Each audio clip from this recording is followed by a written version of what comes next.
I never told my son about my $40,000 monthly salary, even though he always saw me living a simple life.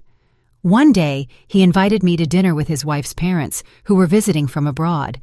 I decided to see how they would treat a poor person by pretending to be a broke and naive mother. But the moment I stepped through the door of that restaurant, everything changed. What happened that night devastated my daughter-in-law and her family in a way they never imagined. And trust me, they deserved it. Let me explain how I got there. Let me tell you who I really am, because my son, Marcus, at 35 years old, never knew the truth about his mother. To him, I was always just the woman who left early for the office, who came back tired in the evenings, who cooked with whatever was in the fridge. Just another employee, maybe a secretary, someone ordinary, nothing special. And I never corrected him. I never told him that I earned $40,000 every month, that I had been a senior executive at a multinational corporation for almost 20 years, signing million-dollar contracts and making decisions that affected thousands of people. Why tell him? Money was never something I needed to hang on the wall like a trophy. I grew up in an era where dignity was carried within, where silence was worth more than hollow words. So I guarded my truth. I lived in the same modest apartment for years. I used the same leather handbag until it was worn out. I bought clothes at discount chains, cooked at home, saved everything, invested everything, and became rich in silence. Because true power doesn't shout. True power observes. And I was observing closely when Marcus called me that Tuesday afternoon. His voice sounded different, nervous, like when he was a kid and had done something wrong. "Mom, I need to ask you a favor. Simone's parents are visiting from overseas. It's their first time here. They want to meet you. We're having dinner on Saturday at a restaurant. Please, come." Something in his tone made me uncomfortable. It wasn't the voice of a son inviting his mother. It was the voice of someone asking not to be embarrassed, to fit in, to make a good impression. "Do they know anything about me?" I asked calmly. There was a silence. Then Marcus stammered, "I told them you work in an office, that you live alone, that you're simple, that you don't have much." There it was, the word simple, as if my entire life could be contained in that miserable adjective, as if I were a problem he needed to apologize for. I took a deep, deep breath. "Okay, Marcus, I'll be there." I hung up and looked around my living room. Old but comfortable furniture, walls without expensive artwork, a small TV, nothing that would impress anyone. And at that moment, I decided. If my son thought I was a poor woman, if his wife's parents were coming ready to judge, then I would give them exactly what they expected to see. I would pretend to be broke, naive, and desperate. A mother barely surviving.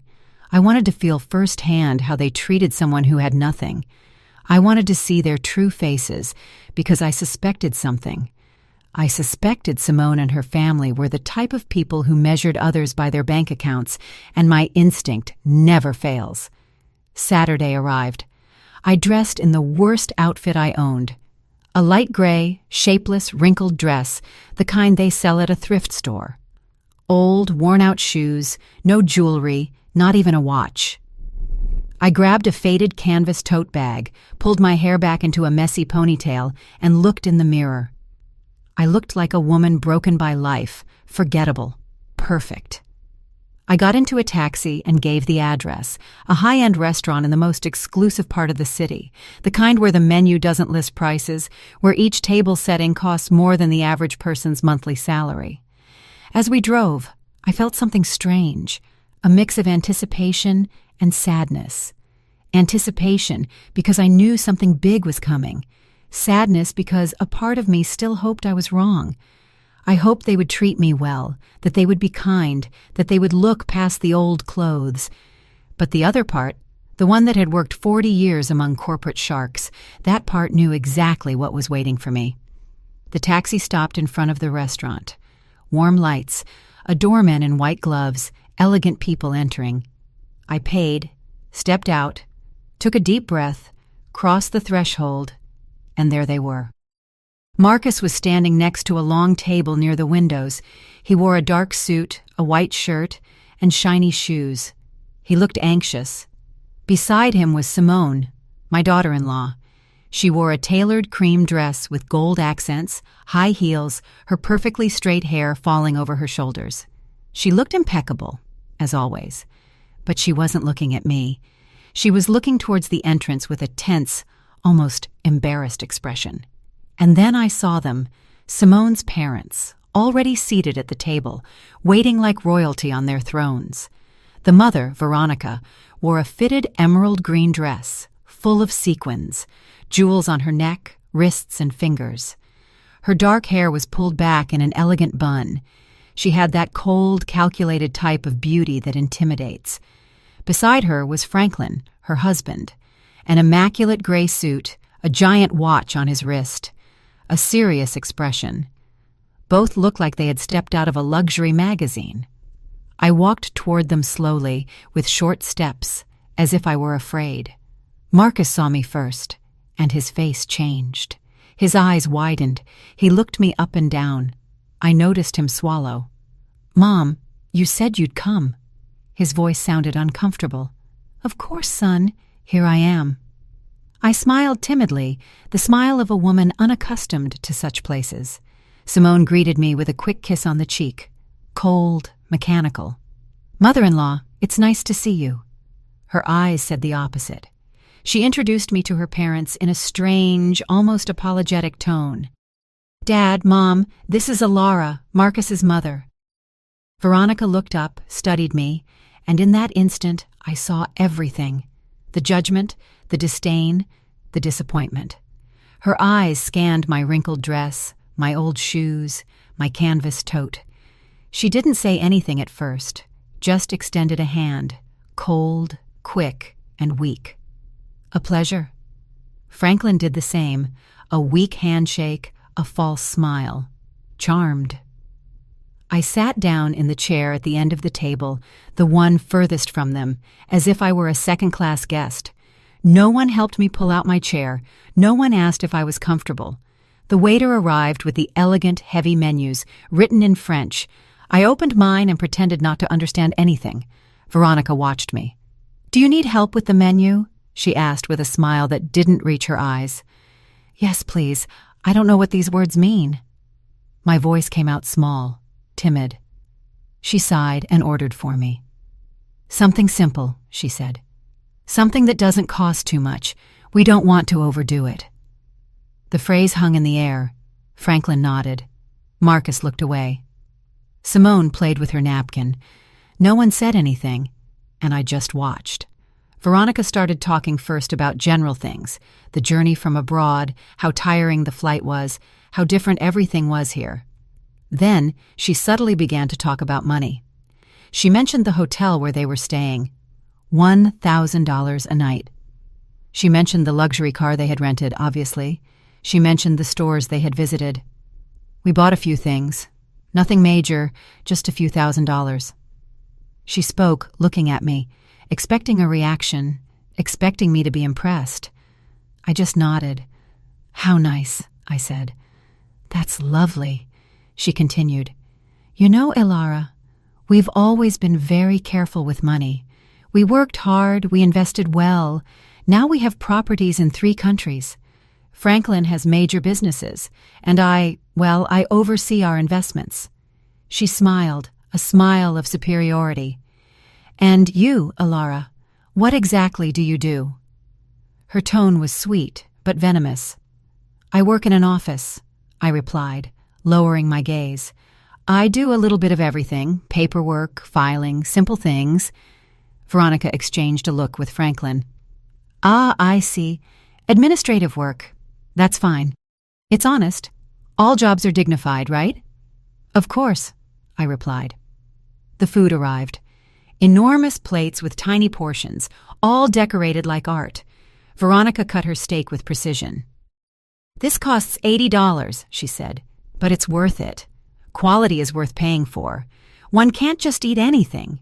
Right, Alara?" I nodded. "Of course you're right." Marcus tried to change the subject, talking about work and some projects. Veronica interrupted him. "Son, does your mother live alone?"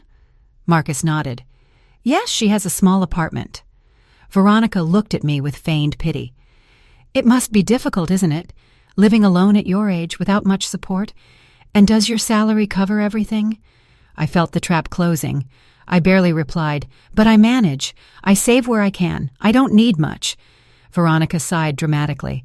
Oh, Elara, you are so brave. Truly, I admire women who struggle alone, although, of course, one always wishes to give our children more, to give them a better life. But oh well, everyone gives what they can. There was the subtle but deadly blow. She was telling me I hadn't been enough for my son, that I hadn't given him what he deserved, that I was a poor, insufficient mother. Simone was looking at her plate. Marcus was clenching his fists under the table, and I just smiled.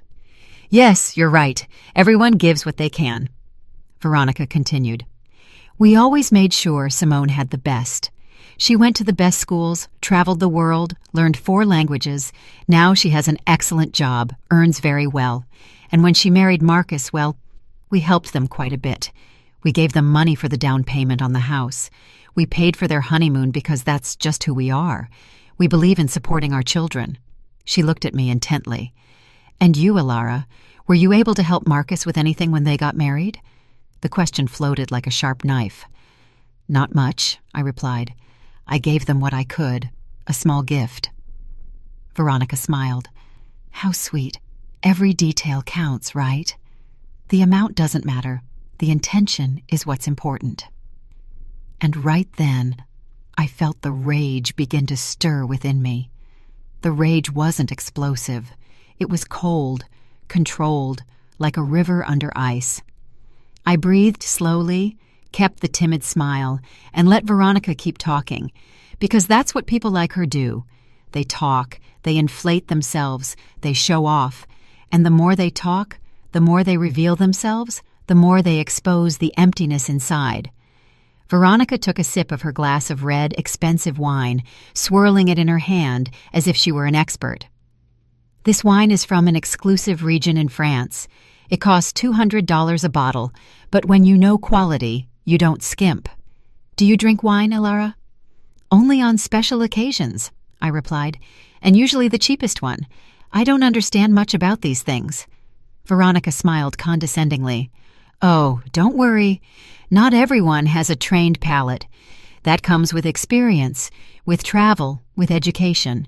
Franklin and I have visited vineyards in Europe, South America, and California. We are quite knowledgeable.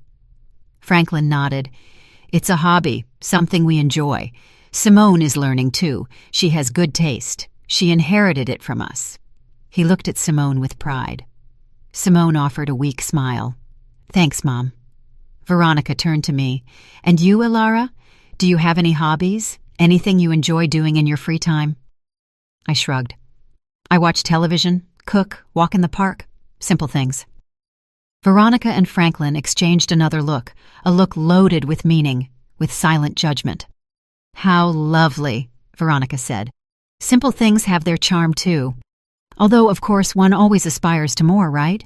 To see the world, to experience new things, to grow culturally.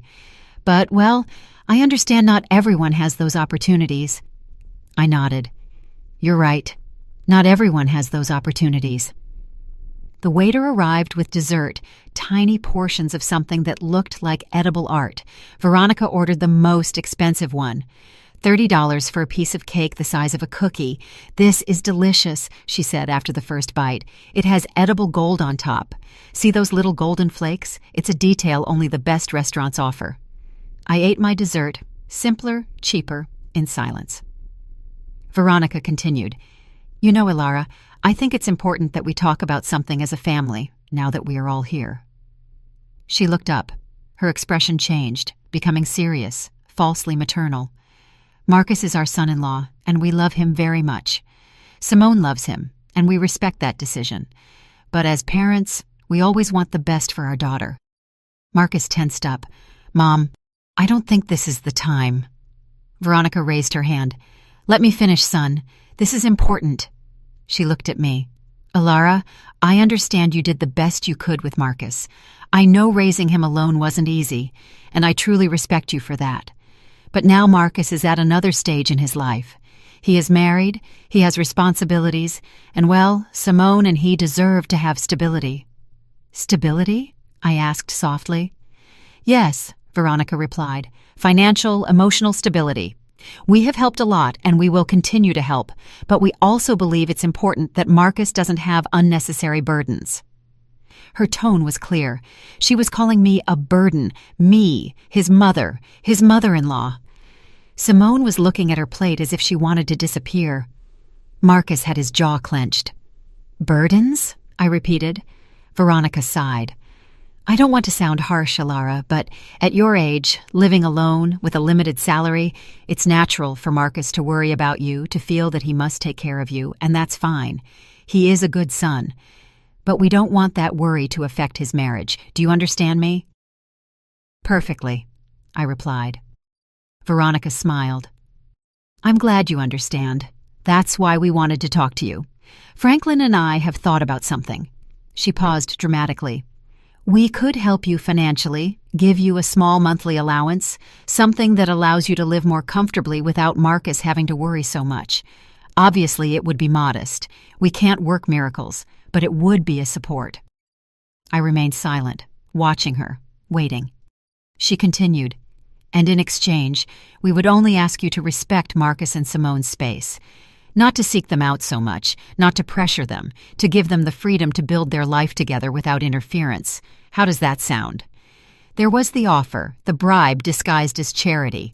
They wanted to buy me off. They wanted to pay me to disappear from my son's life, so I wouldn't be a nuisance, so I wouldn't embarrass their precious daughter with my poverty. Marcus exploded. Mom, that's enough! You don't have to— Veronica interrupted him. Marcus, calm down. We're talking like adults. Your mother understands, right, Alara? I picked up my napkin, calmly wiped my lips, took a sip of water, and let the silence grow. Everyone was looking at me. Veronica with expectation, Franklin with arrogance, Simone with shame, Marcus with desperation. And then I spoke. My voice came out differently. It was no longer timid. It was no longer small. It was firm, clear, and cold. That's an interesting offer, Veronica. Truly, very generous of you. Veronica smiled victoriously. I'm glad you see it that way. I nodded. But I have a few questions, just to understand clearly. Veronica blinked. Of course, ask whatever you like. I leaned forward slightly. How much exactly would you consider a modest monthly allowance? Veronica hesitated. Well, we were thinking about $500, maybe $700, depending. I nodded. I see. $700 a month for me to disappear from my son's life. Veronica frowned. I wouldn't put it like that, but yes. I responded. That is exactly how you put it. She adjusted in her chair.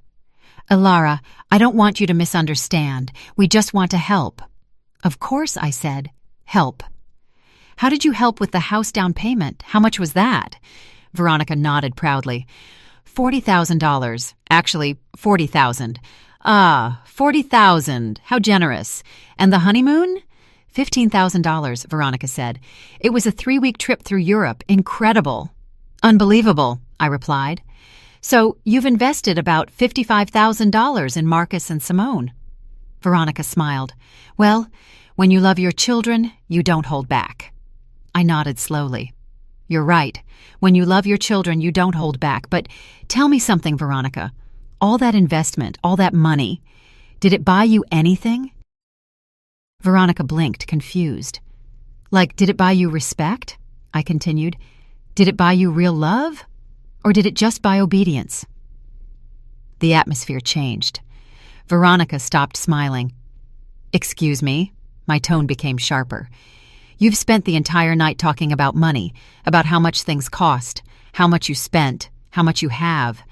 But you haven't asked even once how I am, if I'm happy, if something hurts me, if I need company. You have only calculated my worth, and apparently I'm worth $700 a month. Veronica paled. I didn't— Yes, I interrupted her. Yes, you did. Since I arrived, you've been measuring my value with your wallet. And do you know what I discovered, Veronica? I discovered that the people who only talk about money are the ones who least understand their true value.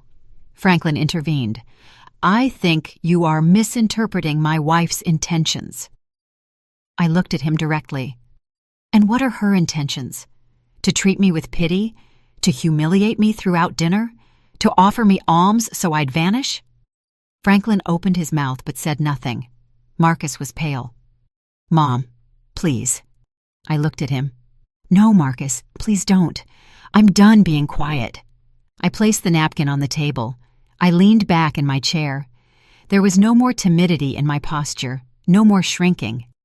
I looked Veronica directly in the eyes. She held my gaze for a second, then quickly looked away, uncomfortable. Something had changed, and she felt it. Everyone felt it. Veronica, you said something very interesting a moment ago. You said you admire women who struggle alone, who are brave. Veronica nodded slowly.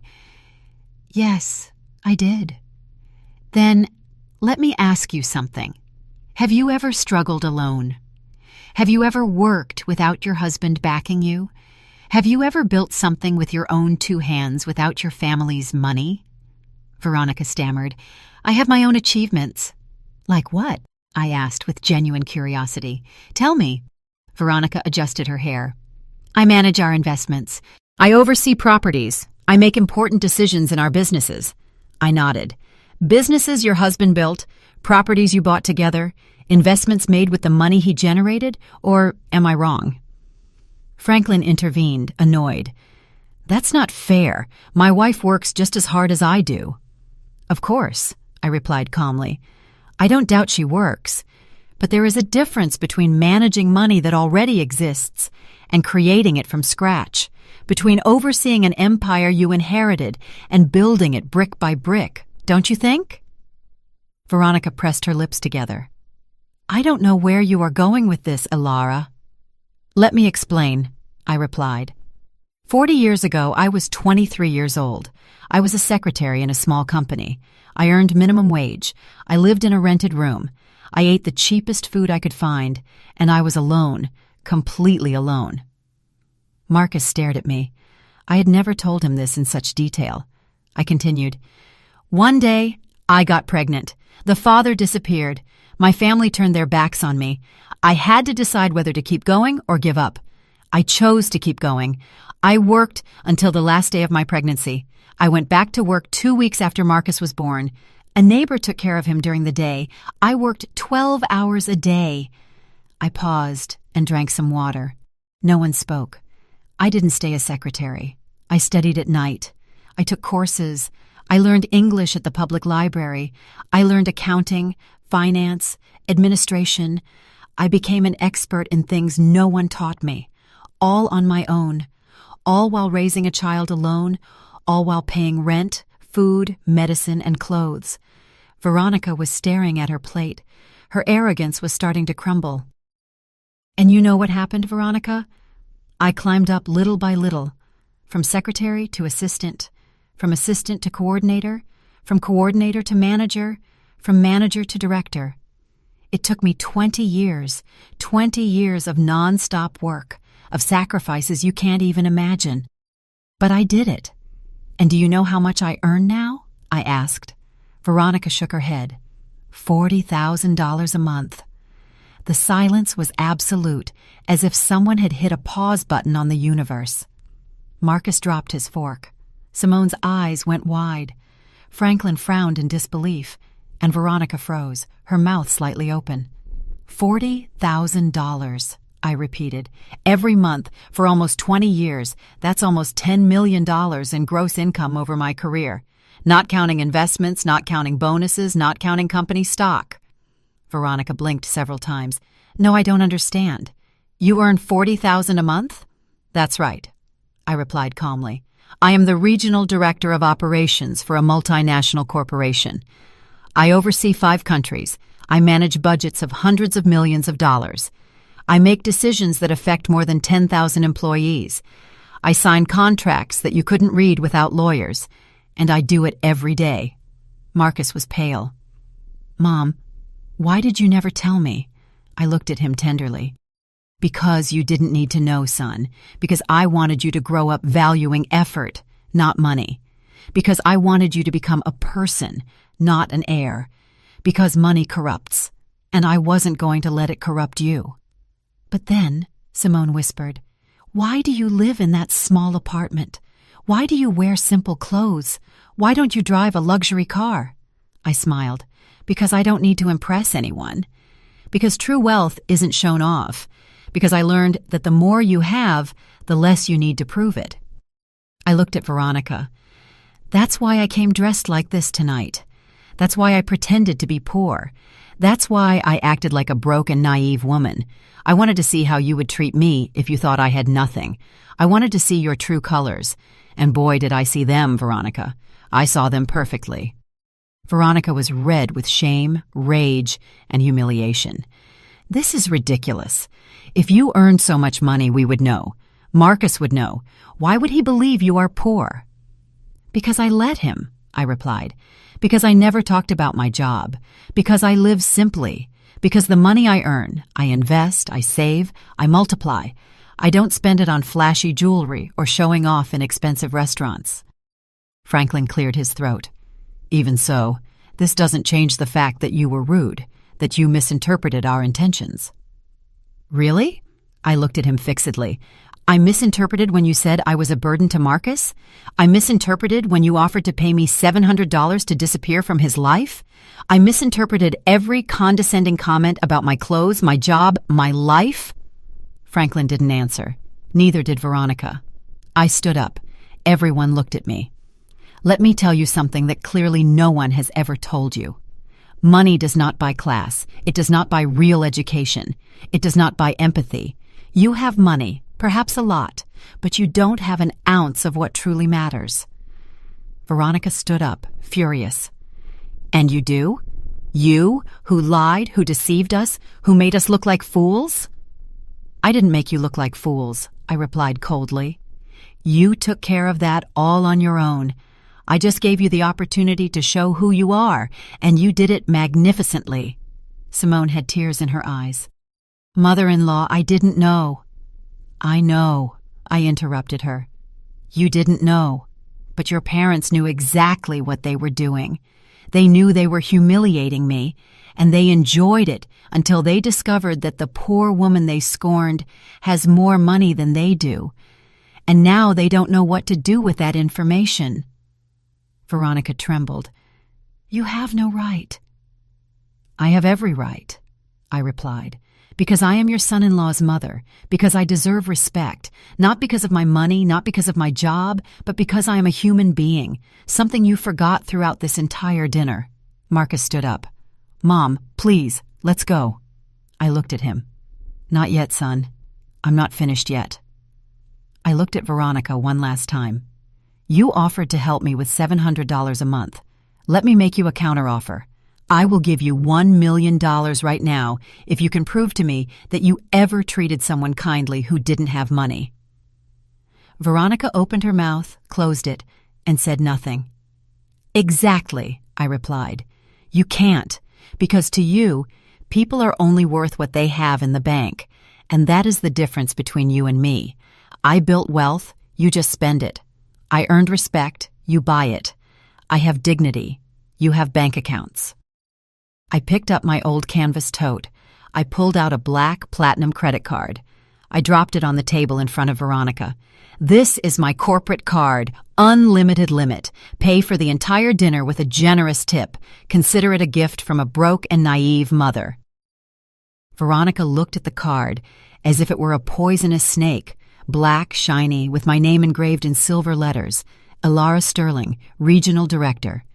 Her hand trembled slightly when she picked it up. She turned it over, observed it, then looked at me. Her eyes no longer held that superior shine. Now there was something different, something I never thought I'd see in her. Fear. I don't need your money, she said, her voice broken. I know, I replied, but I didn't need your pity either. And yet, you offered it to me throughout the entire dinner, so take it as a gesture of courtesy or good manners, something you clearly didn't learn despite all your travels through Europe. Franklin gently hit the table. "Enough! This is out of control. You are disrespecting us." "Respect?" I repeated. "How interesting that you use that word now. Where was your respect when your wife asked if my salary was enough to live on? Where was it when she suggested I was a burden to my son? Where was it when she offered to buy me off so I'd disappear?" Franklin clenched his jaw. "Veronica just wanted to help." I corrected her. Veronica wanted to control. She wanted to ensure that the poor mother wouldn't ruin her daughter's perfect image. She wanted to eliminate the weak link in the chain. The problem is, she chose the wrong link. I looked at Simone. Her head was bowed, her hands in her lap, trembling. "Simone," I said softly. She looked up. Tears were streaming down her cheeks. "I'm sorry," she whispered. "I'm so sorry. I didn't know that my parents—" "Don't finish that sentence," I interrupted her. "Because you did know. Maybe you didn't know about my money, but you knew how your parents are. You know how they treat people they consider inferior, and you did nothing to stop them." Simone sobbed. "I wanted to say something, but they are my parents." "I know," I replied. "And Marcus is my son, and yet I let him make his own decisions. I let him choose his life, his wife, his path, because that is how you love, with freedom, not with control, not with money, not with manipulation." Marcus came closer to me. "Mom, forgive me. Please forgive me for never asking, for assuming, for thinking you were—" His voice cracked. I hugged him. "You don't have to apologize, son. I did what I did for a reason. I wanted you to be independent, to value the right things, not to depend on me financially, to build your own life. But you made me feel like I had to protect you," Marcus said, "that I had to worry about you, that you were fragile." "I know," I replied. "And it wasn't wrong that you thought that, because that's how you learn to care, to worry about others, to be empathetic. Those are lessons money can't buy." Marcus hugged me tightly. "I'm sorry. I'm so sorry." Veronica was still standing, rigid, watching the scene with a mixture of confusion and contained rage. "This doesn't change anything," she finally said. "You lied. You deceived us. You came here with hidden intentions. You acted in bad faith." "That's true," I nodded. "I acted. I pretended to be something I'm not. Exactly what you do every day." "What is that supposed to mean?" Franklin asked. "It means that you hide behind your money, behind your jewels, behind your trips, behind everything you can buy, but inside you are empty.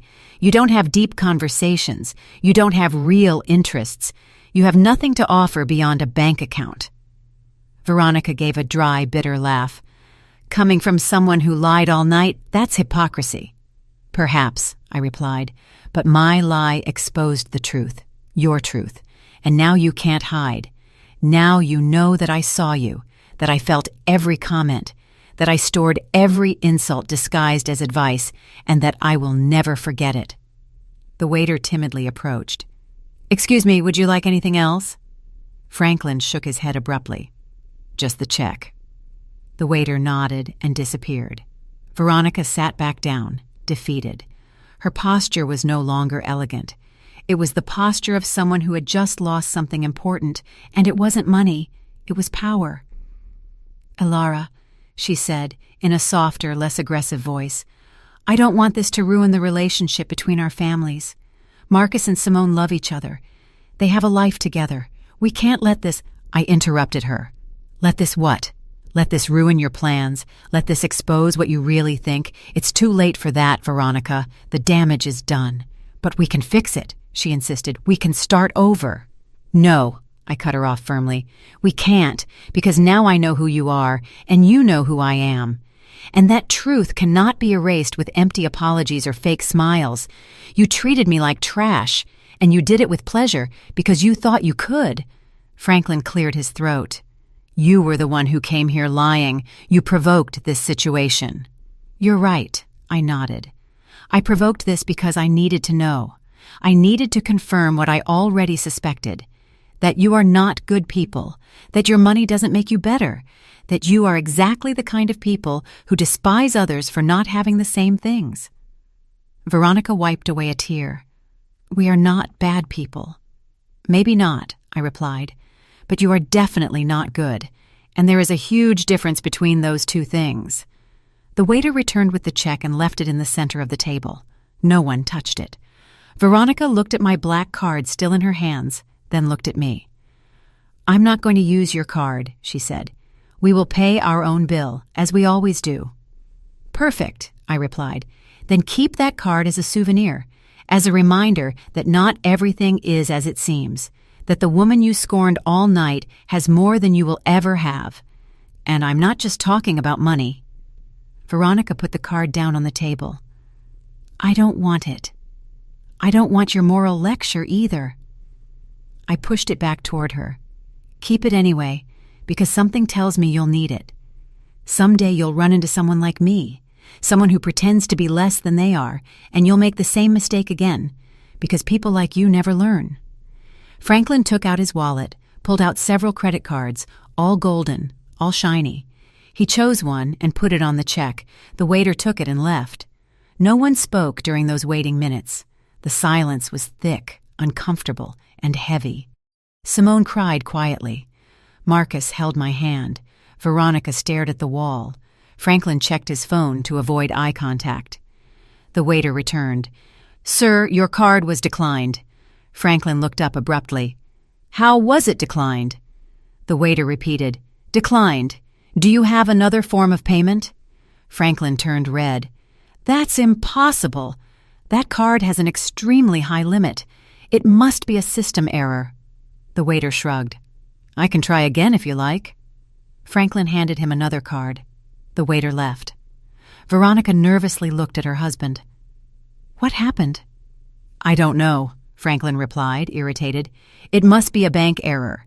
Maybe they froze the account for security. It happens sometimes when you travel. I nodded with feigned understanding. Of course those things happen. How inconvenient. The waiter returned again. I'm sorry, sir. This one was also declined. Franklin stood up. This is ridiculous. I'm calling the bank right now. He stormed out of the restaurant. Veronica remained seated, ashamed, humiliated. This has never happened to us, she murmured. Never. What terrible timing, I commented without emotion. Marcus looked at the check. Mom, I can... No, I interrupted him. You are not paying for anything. I took out my wallet, a simple old leather wallet. I pulled out another card. This one was not black. It was transparent, made of heavy metal. A card that less than 1% of people in the world possess. I put it on the table in front of Veronica. She looked at it. Her eyes widened. She recognized what it was. That's a Centurion card. That's right, I replied. American Express, exclusive invitation, minimum annual spending requirement of $250,000, $5,000 annual fee just for having it, and benefits you can never imagine. Veronica said nothing. The waiter took the card carefully, as if it were something sacred. He returned in less than 2 minutes. Thank you, Ms. Sterling. Everything is settled. Would you like the receipt? It's not necessary, I replied. The waiter nodded and left. Veronica continued looking at the space where the card had been. I stood up, took my old wallet, my canvas tote, and looked at Veronica one last time. The dinner was delicious. Thank you for the recommendation of the place, and thank you for showing me exactly who you are. You saved me a lot of time, a lot of energy, and many future disappointments. Veronica finally looked up. Her eyes were red, not from crying, but from contained rage. This doesn't end here, she said, her voice trembling. You can't just humiliate us and walk out as if nothing happened. Simone is our daughter. Marcus is our son-in-law. We will still be family. You will have to see us. You are right, I smiled. I will have to see you at birthdays, Christmases, and family gatherings, but now I will see you differently. I will no longer wonder what you think of me. I already know. And you will know that I know, and you will live with that every time you see me, every time you pretend to be kind. You will remember this night." Franklin returned to the table. His phone was in his hand. His face was pale. "There's a problem with the accounts," he said. "A temporary block. For security. It will be resolved tomorrow." He looked at the table. "Did they pay already?" "Yes," Veronica replied without looking at him. "She paid." Franklin looked at me. His pride was shattered. "Thank you," he murmured. It was barely audible. "You're welcome," I replied. "That's what family is for, isn't it? To help each other, especially when someone needs a small allowance, say $700 or, in this case, $800, which is what this dinner cost." Franklin closed his eyes. Veronica clenched her fists in her lap. Marcus approached. "Mom, let's go, please. It's enough." I looked at him. "You're right. It is enough." I turned to Simone. She was still crying quietly. "Simone," I said softly. She lifted her head. "You are not to blame for how your parents are. No one chooses their family. But you do choose how you act, how you treat others, how you will raise your own children someday." Simone nodded through her tears. "I'm sorry," she whispered again. "Don't apologize again," I told her. "Just learn. Learn that money does not define people, that humility is not weakness, that respecting others costs nothing, and that if you ever have children, teach them to see the heart of people, not their bank account." Simone sobbed harder. Marcus hugged her. Veronica looked away. Franklin checked his phone again, avoiding all eye contact. I headed for the exit. I took a few steps, then stopped and turned around one last time. "Ah, Veronica, one more thing." She looked at me. "Do you remember when you said you speak 4 languages?" Veronica frowned. "What does that have to do with anything?" "Just curious," I replied. "In which of those 4 languages did you learn to be kind? Because clearly it wasn't in any of them." Veronica opened her mouth, but no words came out. "Exactly," I said. "You can speak 100 different languages and still not say anything worth listening to." I walked out of the restaurant. Marcus walked beside me. The fresh night air hit my face. I breathed deeply. I felt as if a huge weight had been lifted off me. Not a physical weight, but an emotional one. The weight of pretending, of tolerating, of keeping silent. Marcus took my arm. "Mom, are you okay?" "Perfectly fine," I replied. "Better than ever. And you, Marcus?" Marcus sighed. "I don't know. I'm processing everything." "I can't believe you never told me about your job, about your money, about everything you accomplished." I stopped and looked him in the eyes. "Does it bother you?" He quickly shook his head. "No, of course not. I'm proud, incredibly proud. But I also feel foolish, blind." "You are not foolish," I told him. "You simply saw what I wanted you to see. And I did it on purpose because I needed you to grow up without depending on me, without feeling you had an economic safety net waiting for you. I needed you to fight, to work, to value everything you achieved on your own." Marcus nodded. "I understand. But now I also understand why you never complained, why you never asked for help, why you always seemed so calm, because you needed nothing." I smiled. "I needed many things, son. Only none of them could be bought with money. I needed to see you grow up, see you become a good man, see you make the right decisions." "And I achieved that, even marrying Simone?" he asked in a weak voice. "Even marrying Simone," I replied. "She is not her parents. She can learn. She can change. But that depends on her and on you, on how you build your relationship, on what values you choose to follow." Marcus remained silent, processing, thinking. A taxi stopped in front of us. I had called for a rideshare as we left. I opened the door. Marcus stopped me. "Mom, can I ask you something?" "Of course." "Why did you do it? Why did you come pretending to be poor?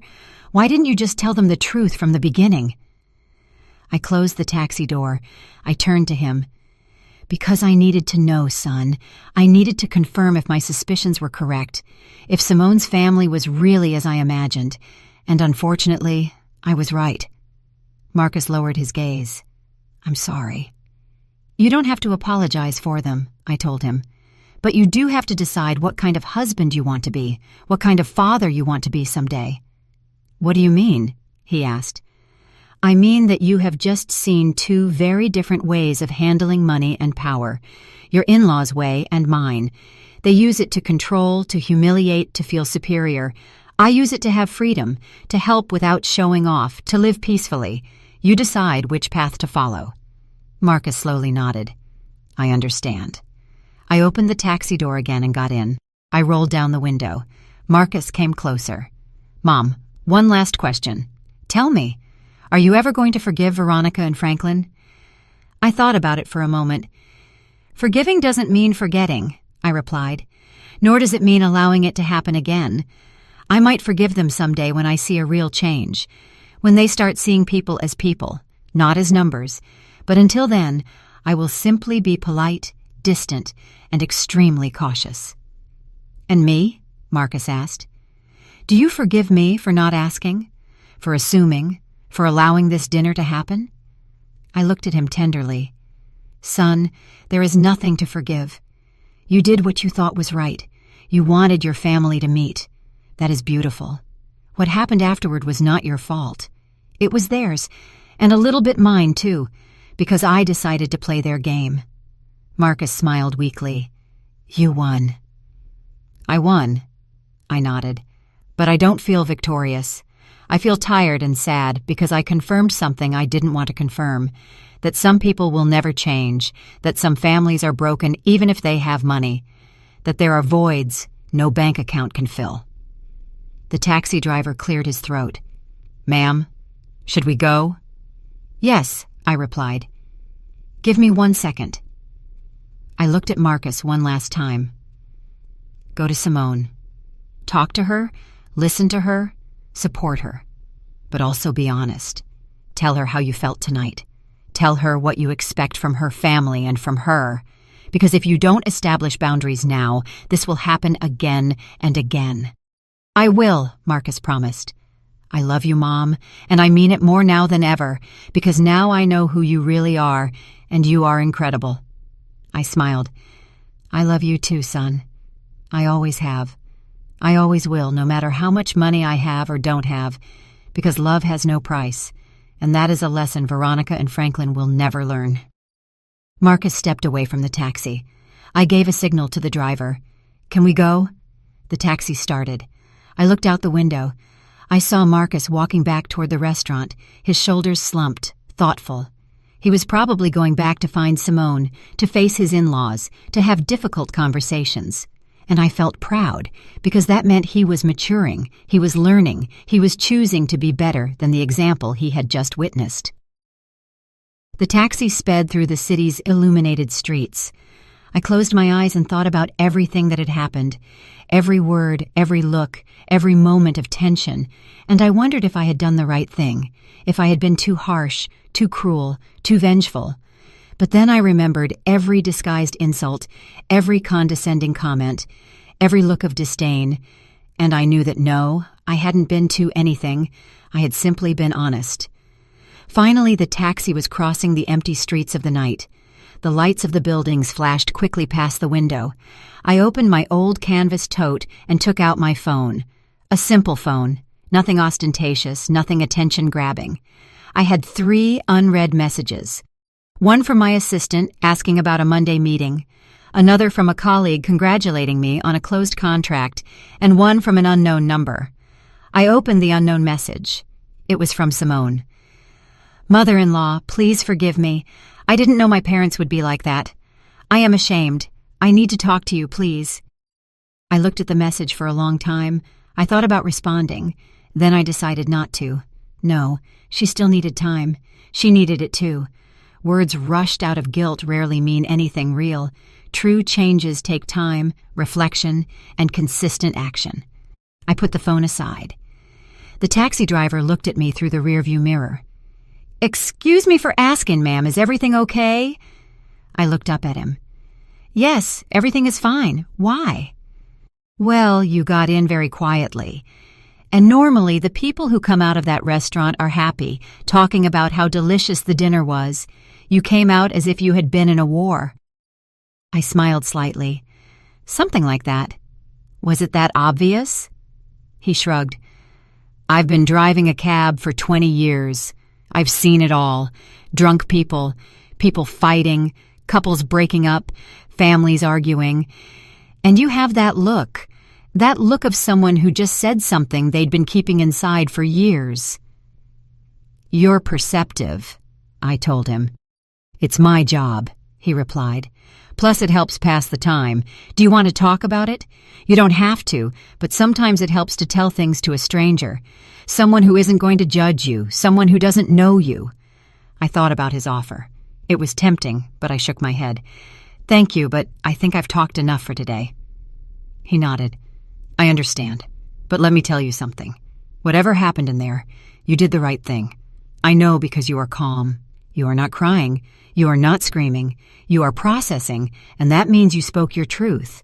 And the truth always brings peace, even if it hurts.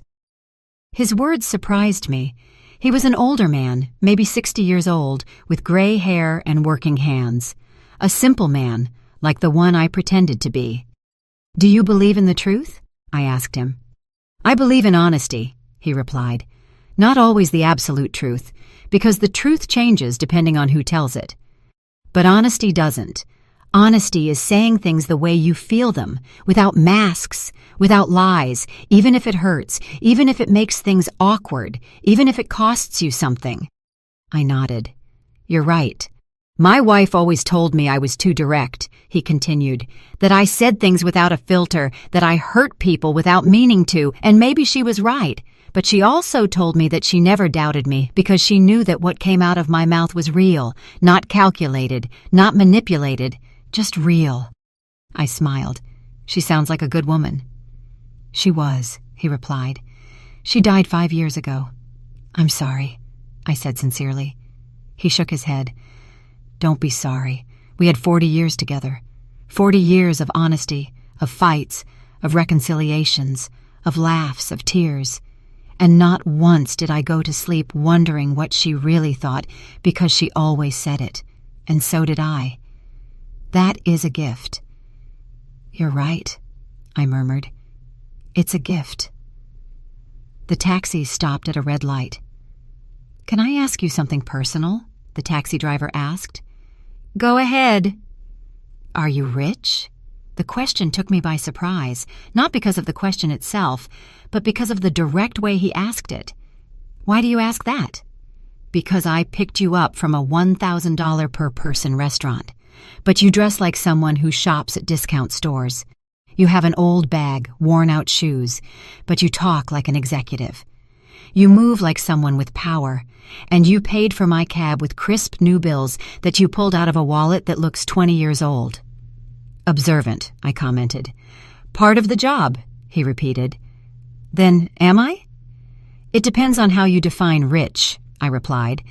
If you are talking about money, yes, I have enough. More than enough. If you are talking about happiness, I also have peace, health, a son I love, work I am passionate about. That makes me rich in many ways. He nodded, satisfied. I knew there was something. Truly rich people don't need to prove it. The light changed to green. The taxi moved forward. And what happened in that restaurant? He asked. If it's not too indiscreet.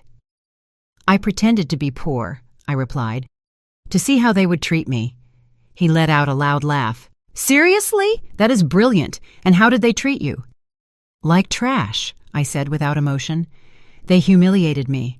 They offered me alms. They treated me as if I were invisible, less than human. He stopped laughing. I'm sorry. That must have hurt. A little, I admitted. But it also confirmed something for me.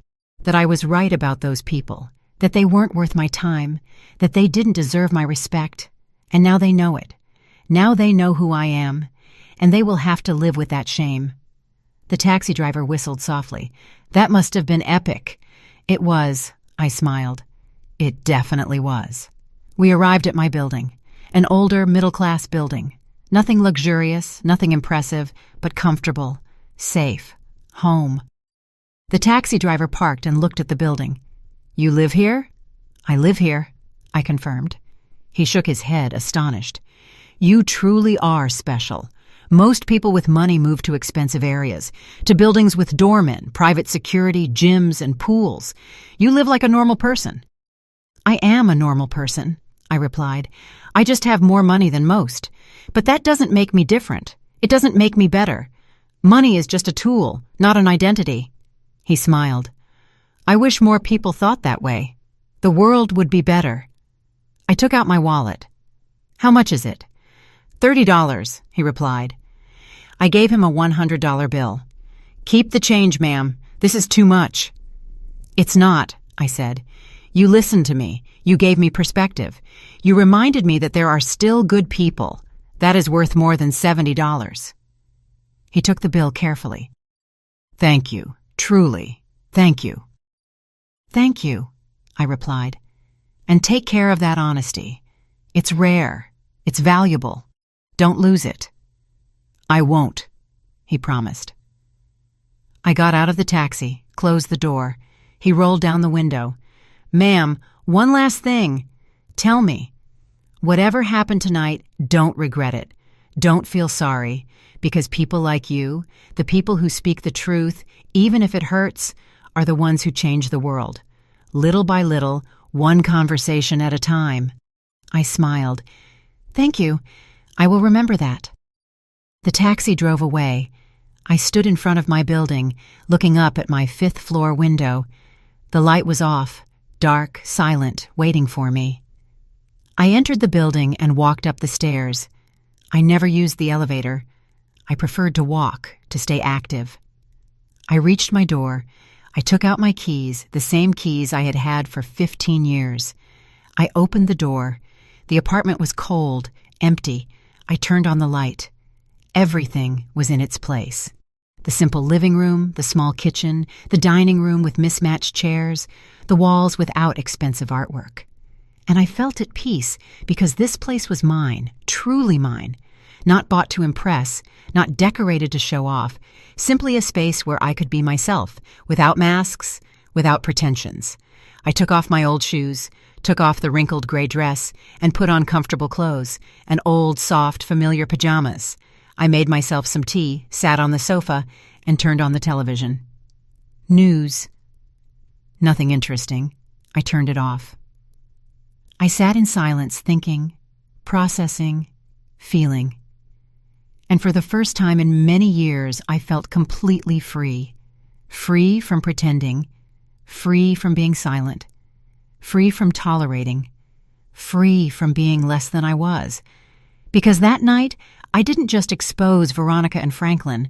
I also liberated myself from expectations, from judgment, from the need to hide who I was. And that was invaluable. More than any amount in my bank account. My phone vibrated. Another message, this time from Marcus. "Mom, did you get home safely?" I smiled. I quickly replied, "Yes, son. I arrived perfectly fine. I'm home resting." His reply was immediate. "I love you. Thank you for everything, for being who you are, for teaching me, for never giving up." I closed my eyes. I felt a tear roll down my cheek. Not from sadness, from relief, from love, from gratitude. I replied, "I love you too, always." I put the phone aside. I drank my tea. I looked around my simple apartment, my sanctuary, my truth, and I smiled. Because at the end of the day, it didn't matter how much money I had. It didn't matter how high I had climbed in my career. The only thing that mattered was this moment, this peace, this honesty with myself. I woke up early on Sunday, as always. 40 years of working had trained me to rise with the sun. Even though it was my day off, my body no longer knew how to sleep late. I prepared strong coffee, black. I sat by the window with a hot mug in my hands. I watched the city wake up, the vendors opening their stalls, people walking somewhere. Life continued as always, indifferent to personal dramas. My phone started ringing. It was a familiar number, Marcus. I answered. "Good morning, son." His voice sounded tired. "Mom, I need to talk to you." "Did something happen?" A lot, he replied. Last night, Simone and I talked for hours. Her parents were there too. It was intense. I took a sip of coffee. Tell me. Marcus sighed deeply. After you left, I went back to the restaurant. Veronica and Franklin were still there, waiting for their cards to work. It was humiliating for them. Simone was devastated, crying, and I was furious, more furious than I have been in years. I waited in silence. He continued, I told them everything I felt during that dinner. I told them I was ashamed of them, that they treated my mother like trash, that their behavior was unacceptable, that I wouldn't tolerate it ever again. And what did they say? I asked. At first, Veronica tried to defend herself. She said they just wanted to protect Simone, that they wanted to make sure I had a stable family, that they didn't have bad intentions. Franklin said I was exaggerating, that it had been a normal dinner, that your reaction was disproportionate. I squeezed the mug in my hands. Typical. But then Simone spoke, Marcus continued. She told her parents that they were wrong, that they had been cruel, that she had seen every comment, every look, every disguised insult, and that she was ashamed to be their daughter at that moment. His voice cracked. Mom, I had never seen Simone confront her parents like that. I smiled slightly. That's good. It means she's waking up. Veronica got hysterical, Marcus said. She started yelling that Simone was ungrateful, that they had sacrificed everything for her, that they had given her the best life, that she had no right to judge them. Franklin backed her up. He said we were being manipulated by you, that you had planned everything to make them look bad. I let out a dry laugh. Of course it's my fault. That's what made them angriest, Marcus said. I told them they were right, that you did plan everything, but that they fell into the trap because that's really how they are, because they really treat people they consider inferior badly, that you just gave them the opportunity to show themselves, and they did it perfectly. Well said, I murmured. Thanks. I learned it from you. There was a silence. Then Marcus continued. Mom, I need you to know something. Last night, I made a decision. Simone and I are going to set boundaries with her parents. We are not going to cut off the relationship, but we are going to set clear rules. No comments about money, no comparisons, no attempts to control our lives. And if they can't respect that, then they will have to accept the consequences. And did they accept? I asked. No, he replied. They left furious. They said we were ungrateful, that we would regret it someday, that when we needed help, they wouldn't be there. Franklin said he was going to reconsider his will. Veronica said Simone had chosen the wrong family. I shook my head. Emotional blackmail, the last resort of people without arguments. Exactly, Marcus said. But it didn't work. Simone stood firm. I did too. They left the restaurant without saying goodbye, without looking back. And honestly, Mom, I felt relief, as if a huge weight had been lifted off me. That's because it was, I told him. You lifted the weight of living under their expectations, under their control. Now you can build your life however you want, not as they dictate. Thank you, Mom, Marcus said, his voice emotional. Thank you for doing what you did last night. I know it was difficult. I know it was awkward, but we needed to see it. I needed to see who they really were, and Simone needed to see that there was another way to live, a more honest, more authentic way. You are welcome, son. I only did what I believed was right. There is something else, Marcus said. Simone wants to come see you. She wants to apologize in person. She wants to talk to you, not as a daughter-in-law trying to look good, but as a woman trying to learn. What do you think? I thought for a moment. Tell her she can come, but not today. Give her a few days to process, to think carefully about what she wants to say. Rushed apologies are hollow. The ones that take time are real. I'll tell her, Marcus promised. Mom, one more question. How are you doing after all of this? How do you feel? I looked out the window.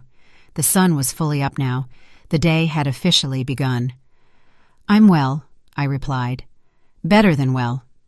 I'm at peace because I finally said everything I needed to say, and I don't regret anything. I'm glad to hear that, Marcus said. I love you. I love you too. Rest. I'll see you soon. I hung up the phone, finished my coffee, and stood up. I decided to do something I hadn't done in a long time.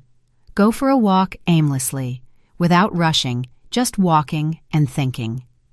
I dressed in comfortable clothes, old jeans, a simple top, worn sneakers. I grabbed my keys and went out. The streets were full of life. Families strolling, children running, couples holding hands, vendors offering food. The smell of fresh bread filled the air. I walked through the nearby park and sat on a bench watching people pass by. And I realized something. Most of these people probably didn't have much money. They lived with just enough, worked hard, and struggled every day. But they smiled, hugged each other, and enjoyed the moment. And then I thought about Veronica and Franklin, with all their money, their properties, their trips, their jewels. Were they really happy? Or were they just busy trying to prove something? Trying to fill a void with material things, trying to buy value, respect, and love, things that could never be bought. An older woman sat down next to me. "Good morning," she said with a smile. "Good morning," I replied. "Beautiful day, isn't it?" she commented. "Very beautiful," I nodded. She took bread from her bag and started feeding the pigeons. "I come here every Sunday," she said. "It's my moment of peace before the week gets crazy again." "I understand that," I said. "I needed a moment of peace, too." "Difficult week?" she asked. "Something like that," I replied. "More like a difficult night." She nodded wisely. "Sometimes a single night can change everything." "You're right," I murmured. "Can I give you some unsolicited advice?" "Go ahead," I smiled. She pointed to the pigeons. "Look at those birds. Some are big, some are small, some have pretty feathers, others have scruffy feathers, but they all eat from the same bread. They all share the same space. None of them thinks they are better than the others." "That's a nice metaphor," I said. "It's not a metaphor," she replied. "It's the truth. Humans are the only animals that invent false hierarchies, that measure value with external things. Pigeons don't do that. They just live. They just are. We should learn from them." I smiled broadly. "You are completely right.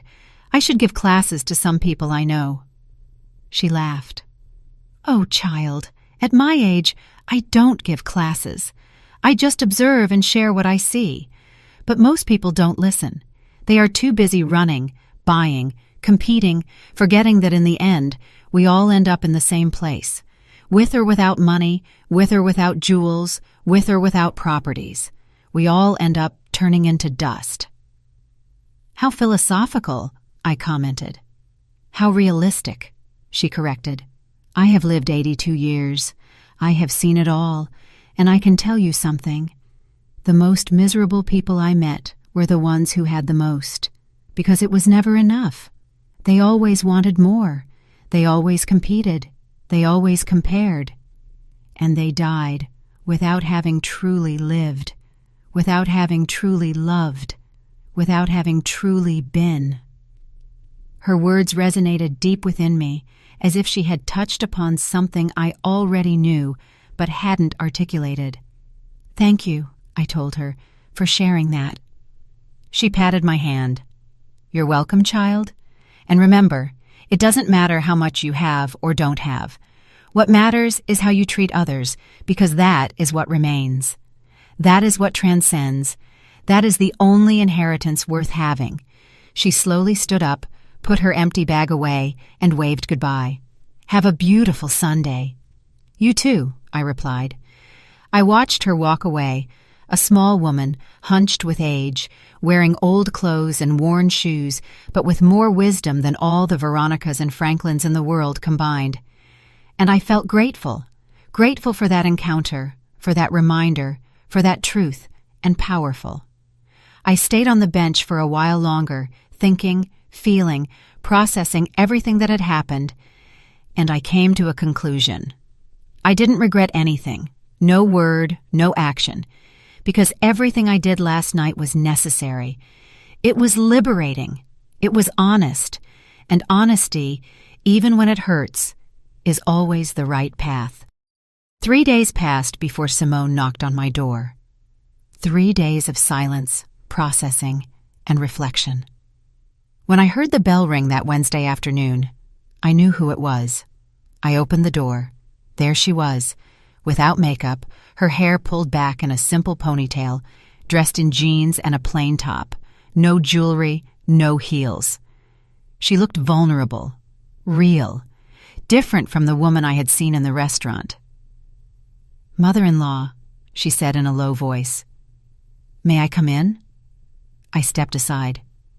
"Go ahead." She entered slowly, looking around, observing my apartment with new eyes. The simple living room, the old furniture, the walls without expensive decor. She sat on the sofa when I pointed to it.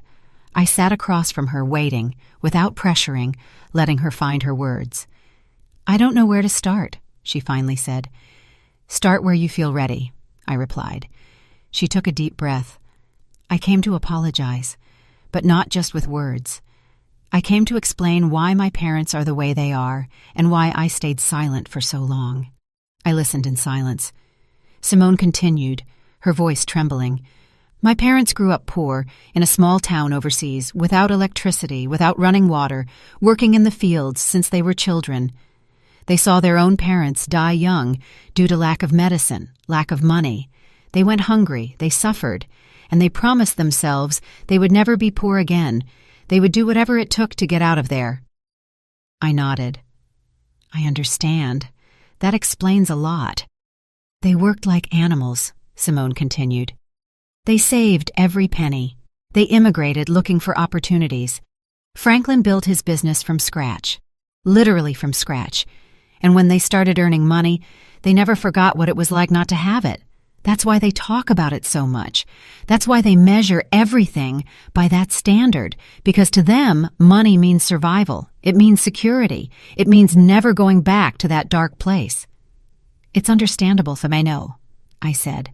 "Trauma does strange things to people." Simone nodded. "But that doesn't excuse how they treated you. I know. And I want you to know that I saw everything, every comment, every look, every insult. And I stayed silent because I've been doing that my whole life, staying silent, accepting, letting them control everything. Because they taught me that contradicting them was a betrayal. It was ungrateful." "And now?" I asked. "Now I understand I was wrong," she replied. "That love is not control. That family is not blind obedience. That I can love them and still not agree with them. Marcus helped me see it. You helped me see it. That night at the restaurant, when you revealed yourself, when you told them everything, it was as if a blindfold had been taken off my eyes." Simone wiped her tears. "I always knew something was wrong.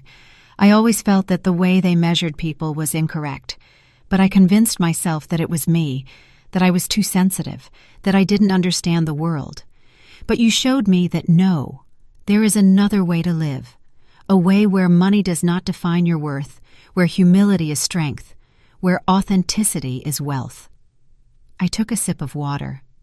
"Simone, I didn't come that night to change you.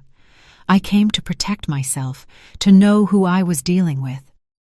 "I know," she replied, "and I thank you for that, because your brutal honesty saved me. It saved me from becoming my mother, from perpetuating that cycle, from teaching my future children that people are valued by what they have. I don't want that. I don't want to be that." "And your parents?" I asked. "How are they after all this?" Simone sighed. "Furious, hurt, humiliated. Veronica hasn't spoken to me in 3 days. Franklin sent me a message saying I had disappointed him, that I had chosen strangers over my own blood, that I would regret it someday." She paused. "And you know what's strange? I don't feel bad. I feel free." "That's good," I said. "It means you made the right decision." Simone nodded. "Marcus and I set boundaries.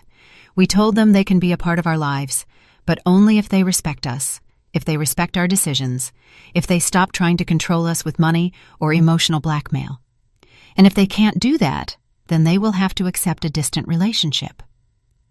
"How did they take that?" I asked. "Badly," Simone replied. "Veronica said we were ungrateful, that they had sacrificed everything for me. Franklin threatened to disinherit me, to cut off all financial aid, as if that were the only thing we cared about, as if our love for them depended on their money. And that's when I realized they really believe that. They really think their value is in their wallet." "It's sad," I commented. "Very sad," Simone agreed, "because they have so much and enjoy nothing. They just accumulate, compete, show off, but they never stop to ask themselves if they are happy, if they have peace, if they have real connections with people. They just count their properties and feel victorious, while inside they are empty." She was silent for a moment, then she looked at me directly. "Mother-in-law, I want to ask you for something. Tell me. I want to learn from you. I want you to teach me how to live with dignity, how to be rich without needing to prove it, how to have peace in the midst of chaos, how to be strong without being cruel, because that night I saw something in you that I never saw in my parents. I saw class.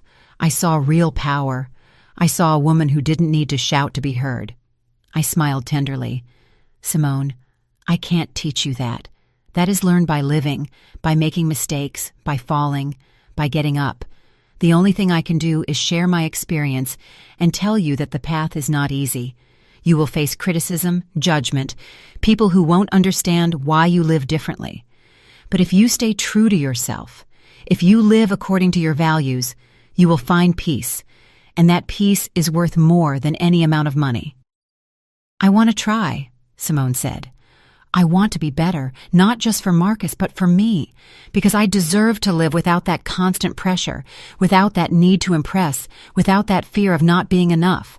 "Then do it," I told her, "but don't do it all at once. Do it little by little. Start by questioning your habits, your purchases, your motivations. Ask yourself before every decision, is this for me or for others? Does this bring me peace or just appearance?" Simone nodded, taking mental notes. "And my parents? Do you think they will ever change?" I looked at her with honesty. "I don't know. Change requires you to recognize a problem, and they don't believe they have one. They believe the world is wrong, that people are ungrateful, that they are victims. Until they see that, change is not possible. But you can change. You can break the cycle." "I will," she promised, "with Marcus's help. And I hope with your guidance, too." "You don't need my guidance," I replied. "You just need your internal compass. That voice that tells you what is right and what is wrong. That voice you silenced for years to please your parents. Listen to it. Trust it. Follow it." Simone wiped away the last tears. "Thank you, mother-in-law, for everything. For your patience, for your honesty, for not giving up on us." "There is nothing to thank me for," I said. "Just promise me one thing. When you have children, teach them the value of people, not the price. Teach them empathy, humility, and kindness. Things that don't cost money, but are worth everything." "I promise," Simone said firmly. "I promise with all my heart." We hugged. A real, warm, honest hug. No acting, no masks, just two women connecting as human beings. Simone left an hour later, lighter, freer, with hope in her eyes. I closed the door behind her. I sat back down on my sofa, looked around my simple apartment, and smiled, because this was enough. This was everything. An honest space, an authentic life, real relationships. I didn't need more. I never needed more. My phone rang. It was a message from Marcus. "Mom, Simone told me about her visit. Thank you for welcoming her, for listening to her, for giving her a chance. I love you more than words can express." I replied simply, "I love you too, son. Always." I put the phone aside. I sat by the window. I watched the sunset paint the sky orange and pink, and in that moment, I understood something fundamental. Real wealth is not about how much you have. It's about how much you enjoy what you have, how much peace you feel, how many genuine people surround you, how many times you can look in the mirror and be proud of who you are. Veronica and Franklin had millions, but I had this tranquility, this authenticity, this pure love for my son, and that made me infinitely richer than them. I never pretended to be poor again. I didn't need to. I had learned what I needed to learn. I had seen what I needed to see, and I had liberated what I needed to liberate. Veronica and Franklin continued to be who they were, rich in money, poor in spirit. But that was no longer my problem.